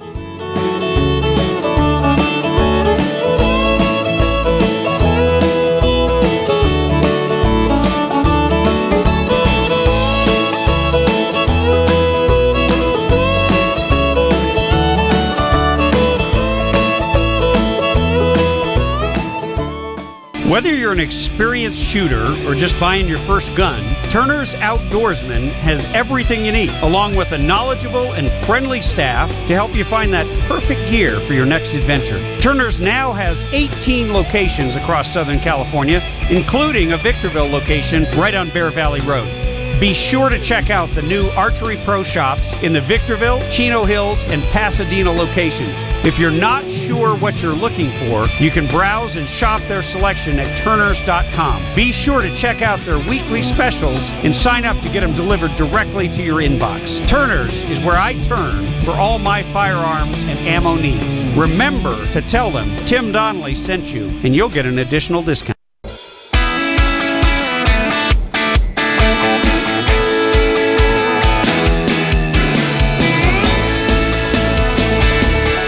Hey, you are listening to the Radio Free California Network, and we're taking your calls at 323-746-TALK. That's 323-746-8255 if you're driving. And we go back to the phones. Hey, welcome to the show. Hey, how you doing, Tim? I am doing fantastic. Who's this? This is Wayne. Hey, Wayne. Where are you calling from? Hey, I'm calling from Phelan. Awesome. I got a question for you. Are you familiar with, I don't want to get off subject here today, but are you familiar with the website geoengineeringwatch.org? No, that I'm not. And but does it have anything to do with Donald Trump's tax plan or illegal aliens? It has everything to do with what all you guys talk about, Laura and the rest of you, every day, about the woes of this country, all of the wrong that needs to be righted, and so on and so forth. When we're being poisoned by this crap they've been spraying in the air through this HARP program that our Congress has been so willfully funding, what difference does all the rest of it make anymore? Well, is literally killing us. I will have to let you continue to think that, but as far as my focus is on the corruption that I can see, not things that I cannot see and cannot prove, and so we'll have to. There's some conspiracy theories that I've heard a million times. But when I ask for the proof, when I ask for the evidence, it's never provided. And it's never clear and convincing. And so I'm going to have to pass on that particular theory. But look, there's all kinds of malfeasance going on. And clearly we have a tremendous amount of government corruption, government abuse, government stripping away our rights. And here today on the show, of course, we had Dr. A.W.R. Hawkins on, and he talked about two of my favorite subjects. One is guns, and the other is California's obsession with willfully allowing, encouraging, incentivizing the illegal invasion of our country. Now, admittedly, this is an actual ground invasion. It's not in the sky. It's not in the clouds. It's not something that people are alleging is happening in terms of the government being engaged in a massive conspiracy. And look, the government's engaged in a lot of malfeasance, but the one thing I have figured out about the government, they're so dislocated from each other that I have trouble believing they could pull off a mass conspiracy, because they can barely even talk to the next department, and they can't get along, and they're constantly fighting over little tiny turfs and fiefdoms. But the one thing they have done, because they figured out it was in their best interest, they have worked together cooperatively. You've got departments like the DMV. You've got the TSA. So you got the DMV who says, hey, we've got to create a driver's license that looks this way for illegals. That way it's clear, and on the back it says it can't be used for federal purposes. And then you have the TSA who comes out and says, hey, we really don't care what you said on the back. We're not being used for federal purposes. Illegal aliens can board an airplane. So if you were concerned and you're one of those people who's like, yeah, I like the TSA, I'm glad now we're safe. I hate to break the bad news to you, but here's a government conspiracy for you. These two departments, one's federal, one's state, couldn't talk to each other, couldn't work it out, couldn't do what's in the best interest of public safety. As a matter of fact, I think both of them ought to be penalized financially, and maybe I think the TSA should be completely dismantled and shut down. There's got to be a better way to figure out whether somebody is a terrorist and getting on an airplane, for crying out loud, than violating the Fourth Amendment rights of every single solitary American every single time, while at the very same moment letting illegal aliens who just got an illegal driver's license that says I'm illegally here, and by the way, this cannot be used for federal purposes, and they will let you board an airplane. Hopefully nobody tells the Islamic jihadists that you can now board an airplane with an illegal alien driver's license in California. And yes, I know this to be true because I wrote a story about it. I interviewed the spokesman for the TSA, who surprisingly was the same spokesman who had to talk about me accidentally carrying my gun in the airport, making a big deal out of that so he could justify the existence of the TSA. He was not happy when I exposed this. He did not want to go on record, but he finally admitted it. And he said, yes, it's true. Our policy is that we let illegals board airplanes as long as they have one of those fake California illegal alien driver's licenses that says not for federal purposes. So you were lied to by the Marxist progressive Democrats. You were lied to by Jerry Brown. You were lied to by the media who never covered it. And now America's safety is at risk, but nobody really cares, because the only agenda that matters and the only narrative they're willing to cover is, oh, these poor illegals, we just need to legalize them all and give them the pathway to citizenship and give them free stuff because they're not going to go away anyway. Well, some illegal somewhere is going to board an airplane with one of those driver's licenses, and something's going to happen. I hope I'm wrong. I pray I'm wrong. But all that move to create all that security, the Patriot Act and all these other violations of our civil liberties, we accept them. But we give a pass to the illegals. That's California for you. 323-746-TALK. We'll take your calls when we come back.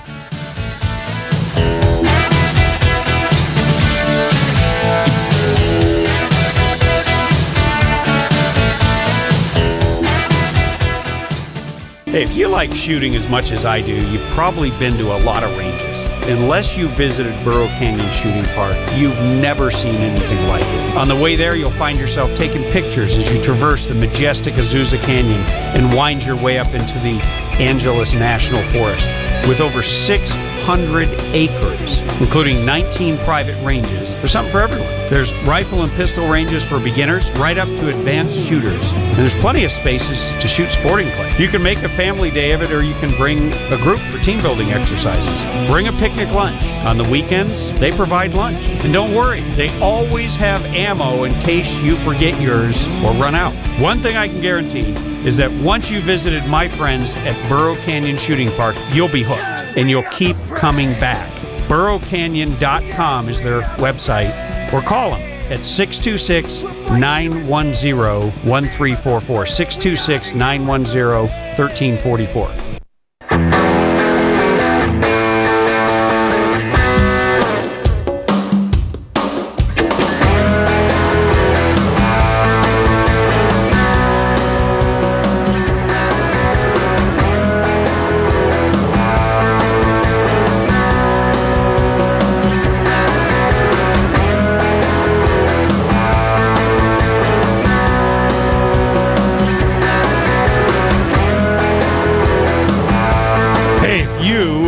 We're looking for the Radio Free California Network. You found it.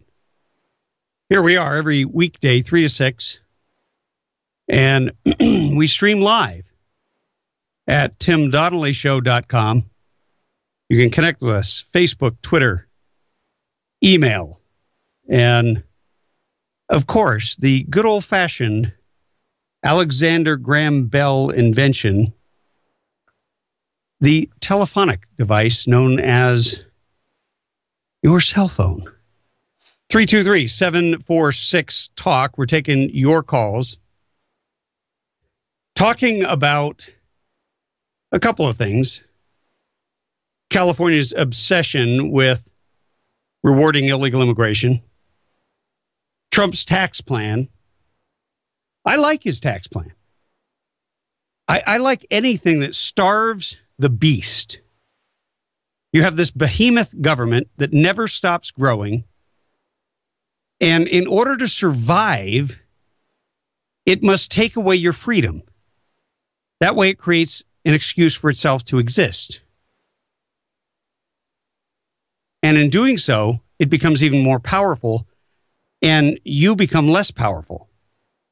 And you become poor because they continue to steal more and more of your hard-earned money, more and more of your wealth that you might have liked to have kept.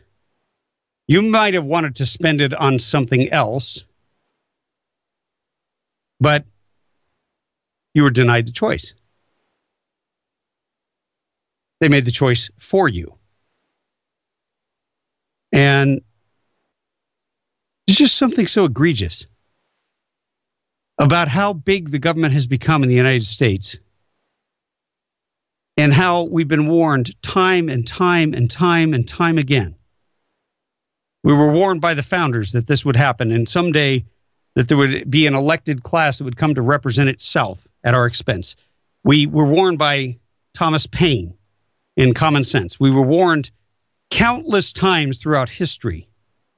We were warned by the likes of Ronald Reagan, who, by the way, started out as a Democrat. And yet, we didn't listen. And the government has become the greatest threat to your freedom and your future.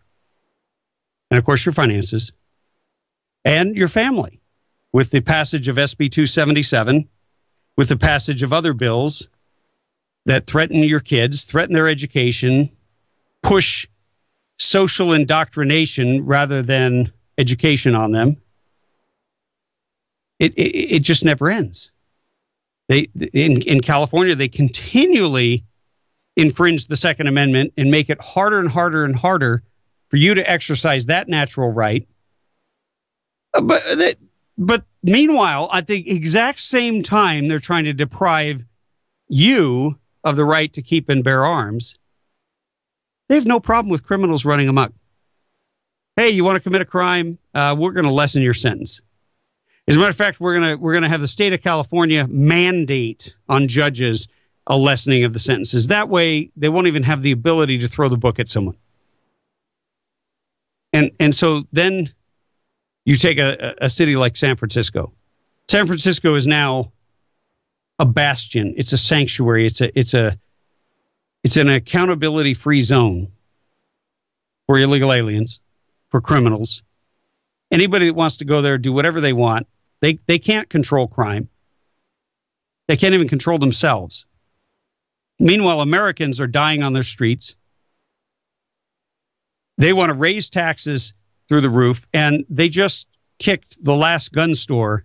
They forced the last gun store to shut its doors because they literally wanted to come in with so many draconian regulations. Can you imagine?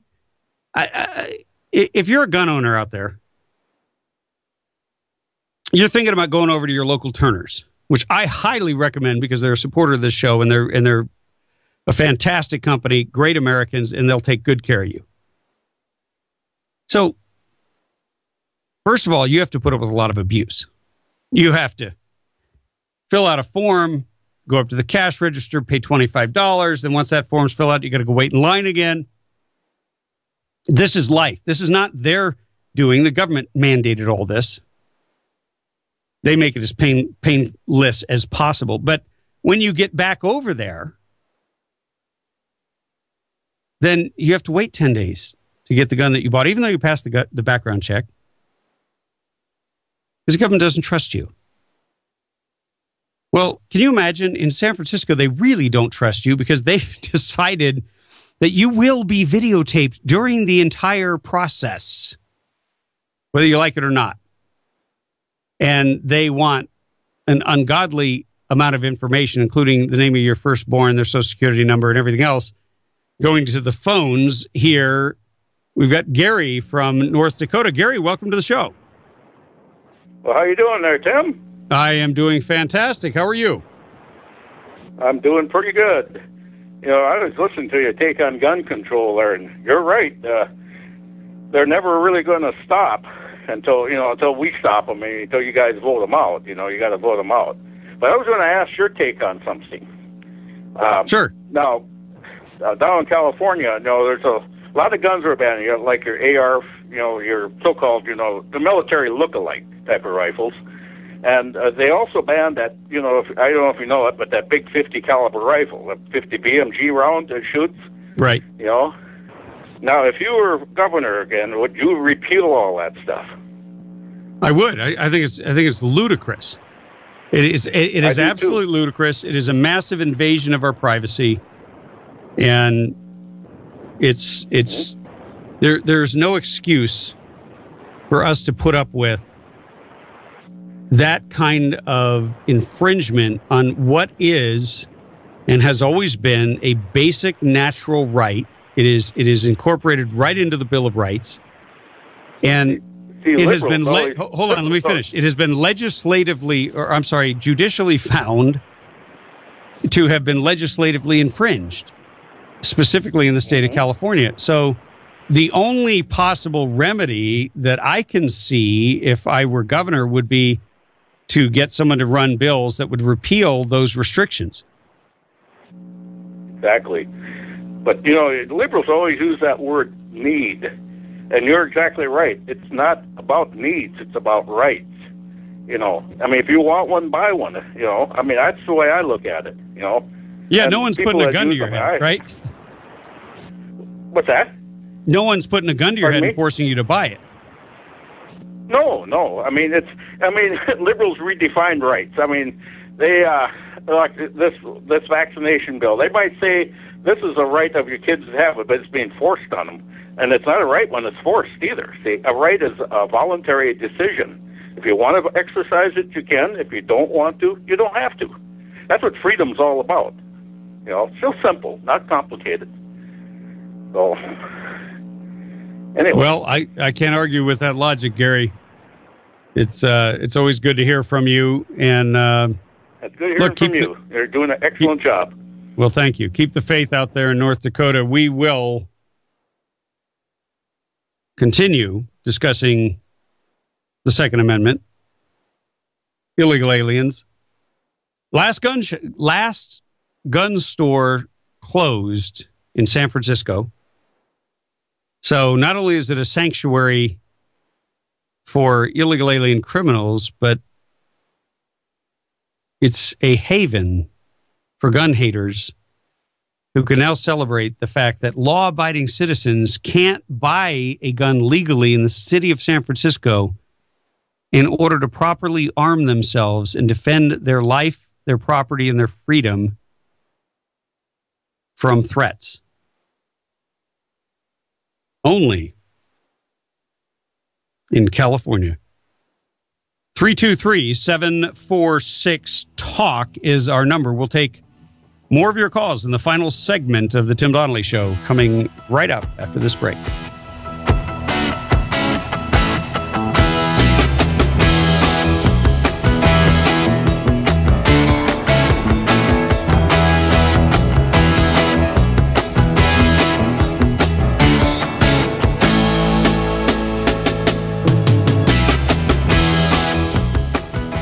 Whether you're an experienced shooter or just buying your first gun, Turner's Outdoorsman has everything you need, along with a knowledgeable and friendly staff to help you find that perfect gear for your next adventure. Turner's now has 18 locations across Southern California, including a Victorville location right on Bear Valley Road.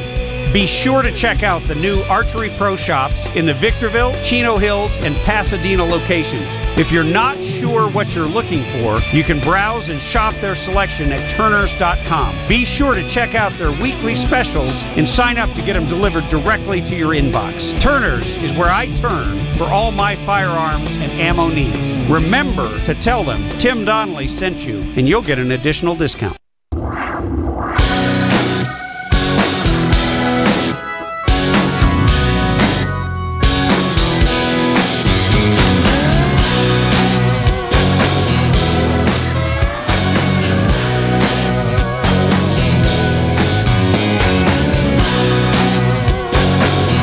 It should be no surprise to you as listeners of the Tim Donnelly Show that a vast majority, almost 3/4 of Americans, don't trust the government. A whopping 2% say they trust the government almost all the time. 13% say they trust their leaders in Washington most of the time, and more than half said they sometimes trust government, while 34% said they hardly ever do. I never, ever, ever do. When the government gives you a number about illegal aliens, triple it, because it's more than likely a lie.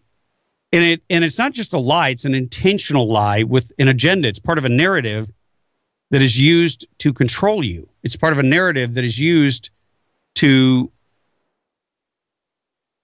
drive policy. And of course, we see the policy that it has driven. We see what has happened in a state like California, once the Golden State, once known as a very strict rule of law state.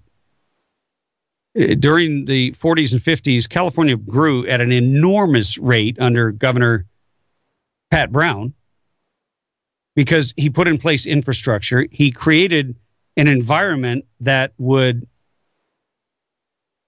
encourage and incentivize Americans to come to California, to make California their home. Well, now they're doing that for illegal aliens, not for legal immigrants. Mind you, I want to make that clear. They've turned California into a sanctuary, a haven for illegals. And they have carved out and created niches within our law so that it doesn't matter. It doesn't matter anymore. You don't have to obey the law.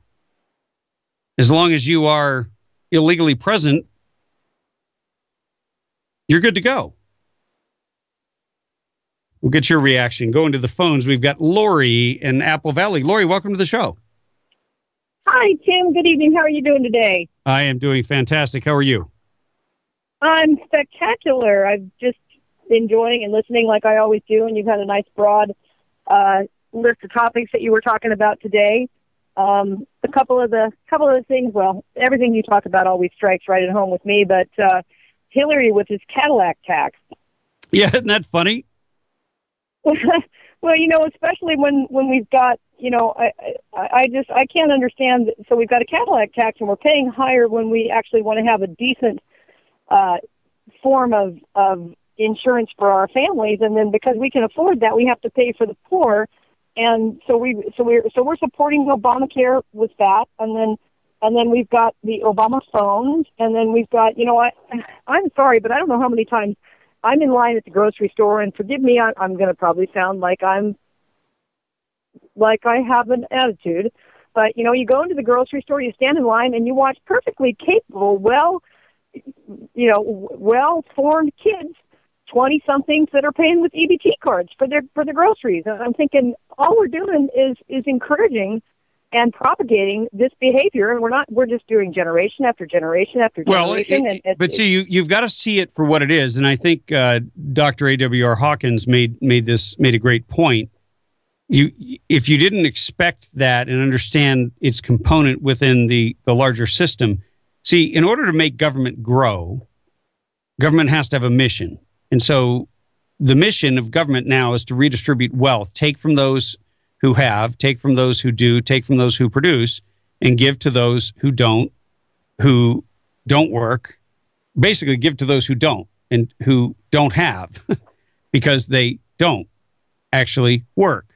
And the bottom line is that you need armies and armies and legions of people to manage that. So now you grow the government by having more and more people to dispense that. Then you put advertisements on radio and television. Hey, you qualify for EBT. We call it the Fresh Start program now. It's not. It sounds like you're going to buy a new car and you're just trying to clean your credit, right? They've made it so user friendly. It's got such a nice connotation to it now. Exactly, and that's the whole point. The only one thing I wanted to interject is you say people who don't work. It's not that they don't; it's that they won't. Because, like you said, and I wholeheartedly embrace and agree with what you say. They won't work because they don't have to. Because that's the cyclic behavior that we've ingrained into these generational people that are just, they've got their Nikes and their fingernails are done, and then you walk out and you watch them get into Cadillac, and you're like, holy, you just paid for that. Oh, You're trying to make me mute you. Look, what's that? When Hillary talks about the Cadillac tax, I think they should put a Cadillac tax on those who are on welfare, on EBT. I call it what it is. It's basically a transfer of benefits from those of us who pay taxes to those of us who don't, those of you who don't. And the bottom line is it's offensive to see people pulling up in better cars than we have. It's offensive to see people in the grocery store buying better goods than we can afford because we have to earn that money and then pay the government so that you can have that free luxury to live off of us. And every which way you look at it, it's wrong. It's morally wrong, and it creates the wrong incentive, and we're incentivizing the wrong thing. But Lori, I am unfortunately out of time, but I want to thank you again, Tim, for calling. Always a pleasure. You have a good evening. You got it. It's I don't even know how you can make this stuff up. It's so. Well, it explains the poll. It explains why so many Americans think America's moving in the wrong direction. And I'm hoping that this 2016 election, I'm hoping that with the likes of some of these candidates, that they will turn us back toward what this country was originally about, toward something that made sense. That was about keeping the government out of our lives. It was about protecting freedom and securing and preserving our natural rights, inalienable rights, life, liberty, pursuit of happiness. But we shall see. As for this show, our job is to inform, educate, and engage, and I don't do that alone. I want to thank Sean McNeil for writing Co-Pilot, and also for his incredible technological production. And Cassie Cassidy, our intrepid guest booker, and all of our sponsors, and you. God bless you, and Godspeed. Tim Donnelly Show, out.